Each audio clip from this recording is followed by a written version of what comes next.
Assalamu alaikum, muhtaram millatdoshlar. Siz Yangi G'asr kanalында avul, andagы яшәеш һәм аграр тармакта барган үзгәрешләрне яктыртучы туган җир тапшыруын карыйсыз.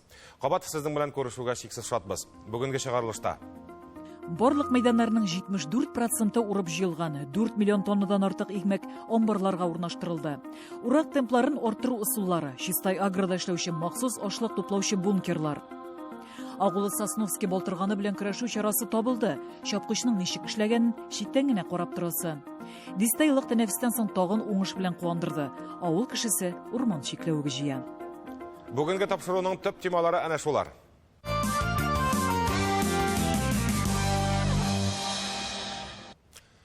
Бүгенге республика игенчеләре 4 миллион 150 мең тонна ашлык суктырып амбарларга урнаштырды. Уртача уңыш һәр гектардан 37,4 центнер. Бөртеклеләр чәчелгән барлык мәйданнарның 74%-ында урып җыю башкарылган. Әгәр яңгырлар комачауламаса, урак узакка бармас. Ни өчен дигәндә кыр карапларының булган көчен максималь дәрәҗәдә куллана алмыйлар әле. Кичә мәсәлән 90% гына эшкә җигелгән. Азнакай, Әлки, Норлат, Саба, Тәтеш, Чистай районнарында 80%-тан артык мәйданнарда ашлык суктырылган. Ә менә Әгерҗе, Әлмәт, Түбән-Кама, Менделеевский, Лаеш, Алексеевский районнарында темплар уртача республика күрсәткеченнән дә түбән. Бу атнада тапшыруның иҗат төркеме Менделеевский кырларында булып кайтты. Урып җыю темпларының сүпәнлеге нәрсәгә бәйле соң? Бу сорауга киләсе язмада җавап эзләрбез. Төрлечә була инде, погодага да карый инде 64 тонна да була инде, 80 ничәшәр тонна да була, 100 тонна да була инде, төрлечә була инде.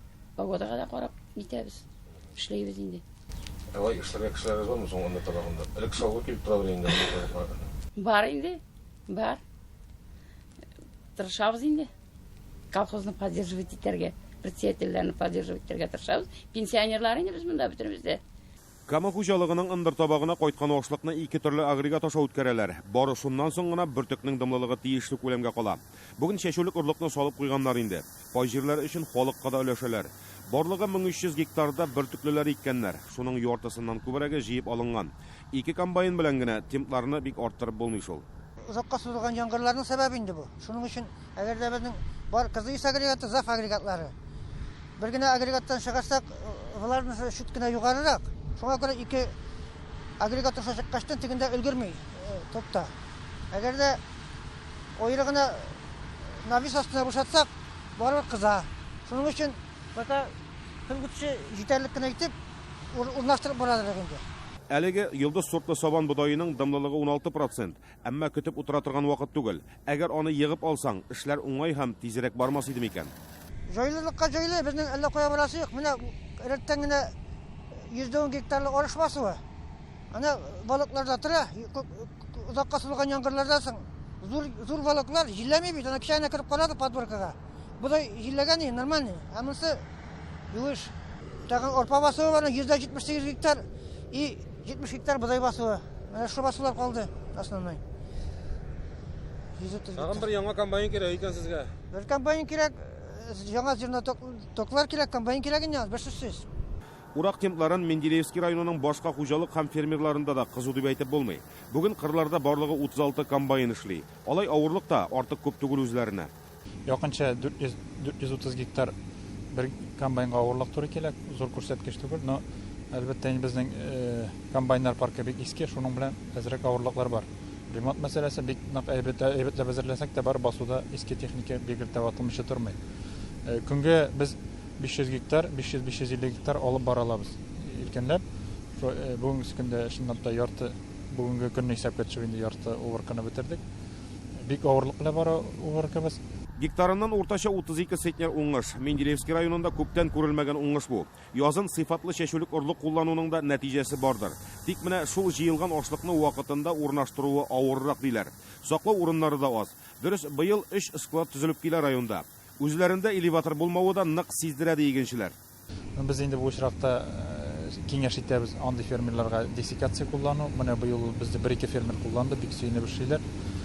Ул чакта коры кайта ашлык. Менә бу соңгы яңгырлар да аларга бик влиять итмәде. Аннары инде киңәш итәбез бар сатырга мәҗбүр инде алар, семена калдырып, берләшебрәк сатырга. Без аларны бәяне күбрәк кыйбаткарак сатсын өчен берләштергә тырышабыз. Күләмле сатырга тырышабыз. Действительно районыбызда юк элеватор. комбикормовый завод эшләп килә, анда әзме күпме поставлять итәбез ашлыкны. Быел берничә хуҗалыкта мобиль киптергечләр дә кулланалар. Тик менә яңа техника алу программасына эләгүе бик кыен икән. Кичкенә хуҗалыкларның товар әйләнеше җитеп бетми. 2020 ел урагына нибары 2 яңа комбайн ала алганнар. Менделеевский игенчеләренең бар теләге республикада фермерлар өчен дә техника алу программасын гамәлгә ашыру. Эшлим дип торган фермерлар бар районда. Мәсәлән, Владислав Микрашов иртә яздан 1000 гектарга бөртеклеләр чәчкән. Шушы комбайны янына тагын берне алса яхшы буласы. Бу җирләр ташландыкка әйләнгән булган. Андагы агачларны төпләгәннән соң ял иткән туфракта молуңыш үскән. Владиславның төп максаты наутил усулын куллану. Это целая эта технология. Бу тулы бер технология. Туфрак әзерләүдән башлап орлыкка кадәр. Ләкин бездә орлыкларга игътибар аз бирелә. Ә ул үзе тулы бер цикл бит. Агулаудан алып чәчүгә кадәр. Шулай ук фунгицидлар белән зур эш алып барыла. Яфрактан тукландыру да бар. Әлеге ысул чыгымнарны азайта. 5 тонна ягулык тотылды. Игенчелектә 5-6 кеше хезмәт куя ди Владислав. 1 гектар җир 25 000 сум акча кертер дигән өметтә ул. Күрәсез, йолдыз сортлы бодайның уңышын ачар түгел. Тик егылган урыннары күп. Монысы югалтулар буласына ишарә инде. Ә янәшә кырга бодайның шител сортын чәчкән. Анысы гаскәр кеби төз утыра. Немецкая еще это пшеница, это тризо. Триза сортлы алман бодайының уңыш буенча потенциалы күпкә югарырак. Аны безнең шартларда 60 центнерга кадәр җиткерергә мөмкин. Район игенчеләре үстерелгән икмәкне авырлык белән булса да җыеп алыр анысы. Әмма киләсе елларга техник егәрлекне арттыру һәм кайткан ашлыкны кабул итеп урнаштыру урыннары турында уйланырга кирәк булачак. Без узган тапшыруда быелгы уракның җиңел булмаячагын шәрехләгән идек. Шуңа да аграр министрлык игенчеләр алдына оешканлыкны арттырырга, кояшлы көндәрдә техник егәрлекне тулысы белән куллану бурычын куя. Дөрес, бездә комбайннар артык күп түгел. Мәсәлән, Краснодар төбәгендә бер комбайнга 200 гектар җир туры килсә, бездә ул 400 гектардан артык. Игеннәрне егып суктыру да бу ел өчен кулай. Бердән ашлык коры кайта, икенчедән комбайннарны төнләдә эшләтергә мөмкин. Чөнки чык төштә дә ул артык зыян салмаячак. Хәзер урып җыюда да яңалыклар бихисап. Техникаларның нинди генә юк. Ире һәм акчалы хуҗалыкларга алмаслык түгел анысы. Чистай районының Чистай агро җәмгыятендә урак темпларының кызулыгын кырда йөрүче махсус бункерларга бәйләп аңлаталар. 3 комбайнга әнә шундый бер бункер хезмәт күрсәтә. Гадирәк итеп аңлатканда, ул бункер бер комбайнны алыштыра диләр. Моның шулай икәнен киләсе видеоязмада үзегез дә күрерсез. Чистай агро җәмгыятенең сабан бодайы кыры. Туктап торган комбайнны күрмәссең дә. Тулган бункерларын бушатуга янә эшкә тотыналар. Машина килгәнен көтеп торасы юк. Бу эш тулысы белән 40 тонна ашлык сыйдырышлы махсус бункерларга тапшырылган. Куәтле тракторларга тагылган әлеге бункерлар комбайннан ерак китми. Бункер тулганны көтеп кенә торалар. Һәрбер механизаторда рация бар. Монсы тиз генә хәбәрләшеп алу өчен кирәк. На тракторах у нас парная резина, и на них вот стоит. Тракторларда туфракка аз басымлы резина тора. Анда авырлыгы барысы да исәпләнгән, җирне тыгызламый. Ул кыр буйлап усса, машинага караганда азрак таптаячак. 40 тонна йөк төялгән килеш йөрсә, тирән из калачак. Басуны таптатмау төп бурыч. Чөнки дистә еллар дәвамында хуҗалык җирне эшкәртми генә эшли. Димәк, җирне тыгызламау мөһим. Шуңа да ашлык ташучы машиналар кырның читендә генә махсус бункерларны көтеп тора. Бункер накопительный тагын бер ягы бар. Эч комбайнга бер бункер накопитель считается дополнительно тагын бер комбайн. Да. Ул тагын бер комбайнның эшен эшли.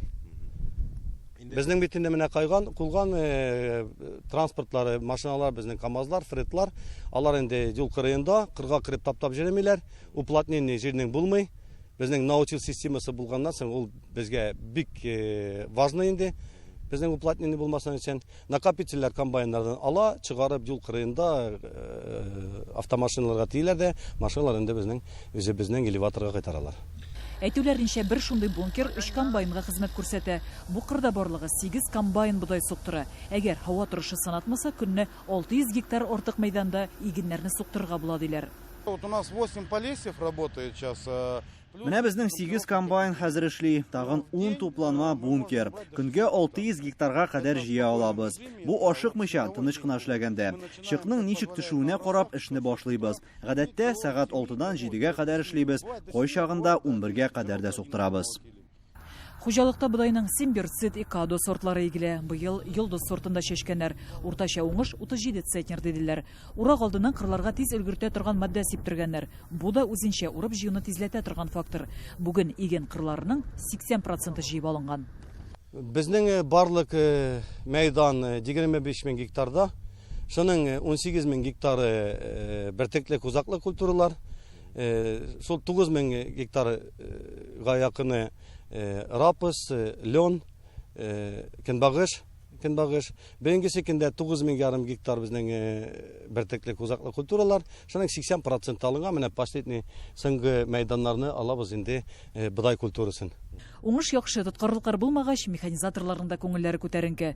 40 килогә үк Иван Антоновның комбайны игътибарны җәлеп итте. 17 яшеннән комбайн штурвалы артында икән инде Иван. Ни өчен аның бункеры тиз тулганын янына баргач кына абайладык. Ашлык сутыргыч жаткасы 12 метр икән бит. Комбайн хорошо, мне нравится. Мне другого не надо. Комбайнның эшләве миңа ошый, ургычы башкаларга караганда күпкә яхшырак. 12 метрлы ургыч комбайнның көче дә җитә. Без тәбәнәк буйлы арпаны шуның белән суктырдык. Бик яхшы бара. Комбайнчылар урак чорында өйләренә дә кайтмай. Кыргызстандагы вагоннарында яшиләр. Монысы оешканлыкны күпкә арттырады комбайнчылар. Кырдан кайткан ашлыкны кабул итү белән бөтенләй тоткарлыклар юк. Чистай агро җәмгыятенең үзенең элеваторы бар. Бирдә кайткан ашлыкны беренчел чистартып киптерәләр һәм махсус озын капчыкларга тутырып куялар. Ашлык кайта, висаса электронный висаса керә, аннан лабораториягә. Лабораториядә алар анализ и лаборант распределяет кайсы накопительгә кертергәме, сушкагамы, или гуртка урамга салыргамы, или сразу упаковкага кертергәме определять итә. И кергәннән соң инде безнең лабораториядан чыкканнан соң, игенне бушаталар накопительгә, накопительдән безнең анда чистарту агрегатлары утыра, чистарталар, киптерәбез. Бирдәге һәр киптергеч сәгатенә 20 тонна ашлык үткәрергә егәрлән. Быел Алман технологиясе белән җиһазландырылган тагын бер киптергеч төзелгән. Онсы сәгатенә 50 тонна бөртек үткәрәчәк. Махсус капчыкларга тутырылган ашлыкны кирәк вакытта алып, тиешле сыйфатка җиткереп сатуга чыгарачаклар.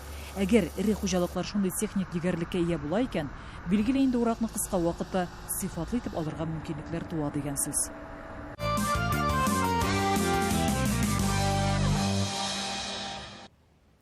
Моңарчы авылдагы тормыш рәвешен тирлек туардан башка күз алдына китереп булмаса, хәзер вазгыять бераз үзгәрде. Ире мал асрамаучы хуҗалыклар саны елдан-ел артып тора. Әле ярый тавык чебештән ваз кичмиләр. Кайбер шәхси хуҗалыклар киресенчә тирлекне күбәйтеп асрап, шуннан табыш алып көн күрә. Хөкүмәт тә андый кешеләргә күбрәк ярдәм итү ягында. Шушы көннәрдә сыерларга субсидияләр бирү башланды. Җанлы мал, ярты мал ди халык. Димәк, тирлек асраучыларда ветеринария хезмәтенә ихтыяҗ зур. 31 август көнне мал табиблары үзләренең һөнәри бәйрәмнәрен билгеләп үтә. Бүген ветеринария хезмәтендә нинди яңалыклар бар? Хезмәт шартларын җайлаштыруда нәрсәләр эшләнә? Баш дәүләт ветеринария идарәсе җитәкчесе Алмаз Габдраев улы белән шул хакта әңгәмә курдык. Мал табибларының хезмәте бүген көндә бик җиңеләйде дип әйтмәсем, әлбәттә аларның хезмәтләре бүген шулай ук мал белән тотып эшли торган, физик хезмәт куллана торган авыр хезмәт булып калды, әмма без аларның менә шушы программалар нәтиҗәсендә, безнең инде республикабызның ярдәме нәтиҗәсендә аларның эшләрен күпмедер җиңеләйтә алдык. Иң беренче чиратта без аларга эш урыннары белән тәэмин иттек. Инде республика программасы буенча төзелгән ветеринария пунктлары бар бит инде, аларның утырып эшли торган эш урыннары бар. Икенчесе, аларга эшли торган җиһазлар белән без аларны тәэмин иттек. Шул компьютерлар булсын, лабораториядә эшли торган җиһазлар булсын, көндәлек куллана торган, көндәлек күп тапкыр куллана торган дип әйтик инде, импортный шприцлар белән аларны тәэмин иттек. Аннан соң иң кирәклесе дип саныйм инде транспортлар. Бүген көндә 100% транспорт белән тәэмин ителгән. Әлбәттә, атка утырып йөрү заманасы түгел, әмма ветеринарлар тиешенчә коралланган булырга тиеш. Бүген республика авылларында 126 ветеринария пункты төзелде. Анда аптекасы да, сыерларны ясалма орлыкландыру хезмәте дә башкарыла. Барлыгы 40тан артык ветеринария лабораториясе бар. Аларның күбесе заманча җиһазлар белән тәэмин ителгән. Лабораторияның инде ветеринарияның бөтен күзе һәм колагы дип әйтәбез. Әлбәттә, без лабораториядан башка эшли алмыйбыз. Ул безнең төп диагноз куя торган урыныбыз булып санала, һәм без алар белән бик тыгыз элемтәдә эшлибез. Лабораторияларның эшчәнлегенә килгәндә, менә безнең бит әле капиталь ремонт программасы бара. Без шушы программа нигезендә аларның инде республикада күп өлешен ремонтлап бетердек. Әле безнең бит Роспотребнадзорның таләпләре дә бик югары аларга. Шушы таләпләргә туры китереп, аларга аттестация уздырып, аккредитация уздырып, ул лабораторияларны инде без менә 2021 берничә лаборатория гына калыр 22 елга без алар бөтен лабораторияны заман таләпләренә туры китереп эшләп бетерәбез. Әлбәттә, лабораториялар эшләре безгә бик мөһим. Авыл милләт сагында тора дибез. Авылны мал-туар, кош-корттан башка күз алдына китерү кыен. Булар авыл кешесенең тормыш рәвеше. Димәк, монда да мал табибының роле санап бетергесез. Менә шушы хезмәткә яшь буынны ничек җәлеп итәргә соң? Вакытында җитәрлек күләмдә хезмәт хакы түләп бару, әлбәттә, яшьләрне эшкә, әле авыррак хезмәткә дә мин китерә дип саныйм. Безнең уртача хезмәт хакы ветеринария өлкәсендә инде дәүләт ветеринария хезмәтендә безнең бүгенге көндә 28 мең. Biz инде менә соңгы бер 5-6 елда 2 тапкыр арттырырга аны ирештек дип әйтергә була.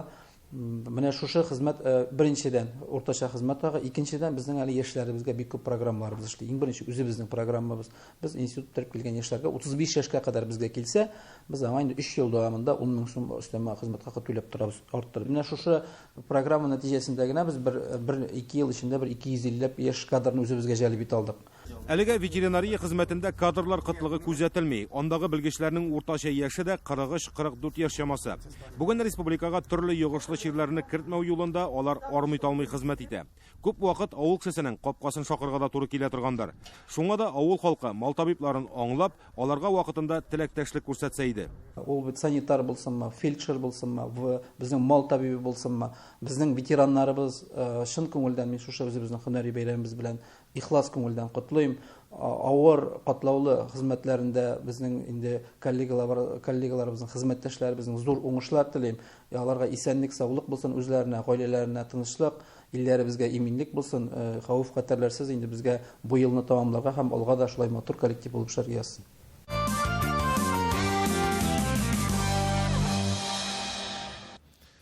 Узган тапшыруларда үз куллары белән төрле техника җыйган авыл кулибиннары хакында шактый язмалар әзерләнде. Ниләр генә ясамыйлар алар. Шәһәрдә дә бар икән бит андыйлар. Аларның эшчәнлеге үзешчән дәрәҗәдә генә түгел инде. Уйлап тапканнарын кечкенә заводта чынга ашыралар. Хәзер авылларны галәмәт зур булып үсә торган авылы Балтырган басты. Аңа чалгы белән дә якын килерлек түгел. Тәнеңне пешереп алырга да мөмкин. Айдар Нигъматуллин пульт белән идарә ителә торган кечкенә чапкыч ясаган. Авылы Балтырганны шул чапкыч ярдәмендә юк итү күпкә җайлырак һәм куркынычсызрак. Остаханәдә тагын ниләр ясалганын Гүзәл Хөсәйнова күреп кайтты. Читтән карасаң, менә бу кичкенә генә гаражга ошаган цехта әллә ничә төрле машина уйлап табып җитештерәләр дип уйламассың да. Эчендә исә өр-яңа шушында эшләнгән машиналар тезелеп тора. Биредә кышын-җәен шәһәр урамнарын җыештыра торган техникада, аучылар өчен җайлаштырылган, теләсә кайсы җирдә йөри алучысы да бар. Хәтта мөмкинлекләре чикле кешеләрне игътибарсыз калдырмаганнар.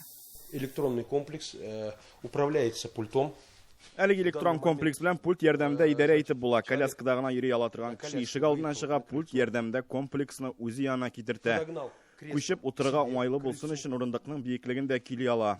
Мәсәлән, без аны 60 сантиметрга куябыз. Бу инвалидлар өчен махсус колясканың биеклеге белән бер тигез була.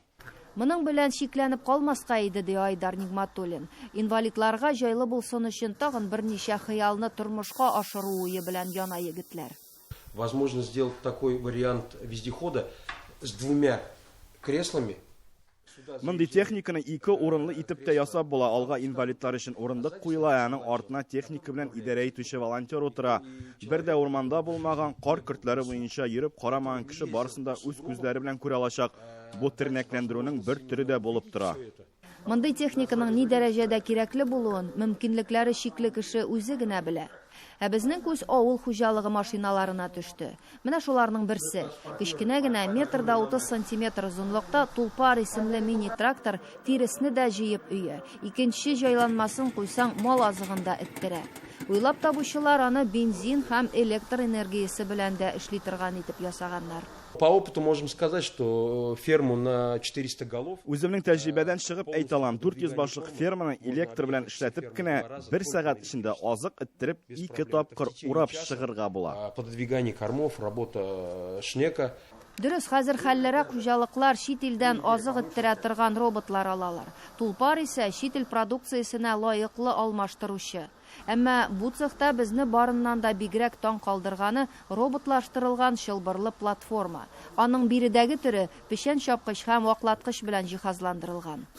Данная платформа оснащается косилкой, мульчером. Платформа печән чапкыч һәм ваклаткыч белән җиһазландырылган. Сосновский балтырганы белән көрәштә бу бик уңайлы машина. Аның хикмәте пульт белән эшләвендә. Оператор 100 метр ераклыкта торып, аның белән идарә итә. Димәк, үсемлек кешегә бернинди зыян китерми. Бүгенге көндә агулы балтырган урман кырыйларын, авылларны, инде шәһәрләрне дә кулачлый. Димәк, бу бик вакытлы эшләнгән җайланма. Технопро оешмасының уйлап табылган техникалары моның белән генә шикләнми әлбәттә. Көндә яңа уй фикерләр туып кына тора. Биредәге машина җитештерү үзешчәнлектән күпкә алга киткән. Техника башта 3D үрнәкләре белән компьютер программасында эшләнә. Аннан соң гына җитештерүгә керешәләр. Ә кулланучыга барып җиткәнче алар берничә ел сынау үтә әле. Без тапшыруларда авылдагы кулибиннар хакында шактый сөйләдек. Баксаң, шәһәрдә дә андый актив кешеләр кул кушырып утырмый икән бит.